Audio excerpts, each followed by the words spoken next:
ఎక్కడ్రా? ఫ్రెండ్ తో టీ తాగడానికి వచ్చారా? నువ్వెక్కడున్నావురా?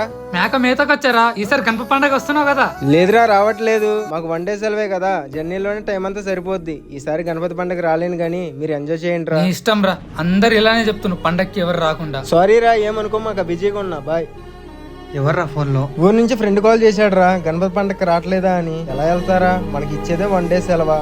చిన్న ఉన్నప్పుడే బాగుండేదిరా, స్కూల్కు డుమ్మలు కొట్టి మరీ గణపతి పండుగ చేసుకునే వాళ్ళం. మనం చిన్న ఉన్నప్పుడు గణపతి పండుగ వచ్చిందంటే చాలు, అసలు మన ఆనందాలకు అద్దులు ఉండేవే కాదు. పెద్దగా అయిపోయాం కదా, ఆఫీస్కు డుమ్మలు కొట్టలేం, పండగలు జరుపుకోలేం. అసలు ఆ రోజుల్లో మన గణపతి పండుగ వచ్చిందంటే అసలు ఆనందమే వేరు. అసలు గణపతి పండుగ వచ్చిందంటే ఇంటి దగ్గర ఉండేవాళ్ళం కదరా, మండపాల దగ్గరే ఉండేవాళ్ళం. ఏ గణపతి మండపం దగ్గర ప్రసాదం పెట్టేవాళ్ళం, ఆ మండపం దగ్గర కురికేవాళ్ళం. అదే అమ్మాయిలు అయితే ఇంటి ముంగడ పూలు తెంపేసి మరి దండలు పెట్టేవాళ్ళరా. చిన్న ఉన్నప్పుడే బాగుండేదిరా, గణపతి పులిహోర, ఫ్రెండ్స్, హడావిడి. మిస్సింగ్ ద గణపతి పండుగ.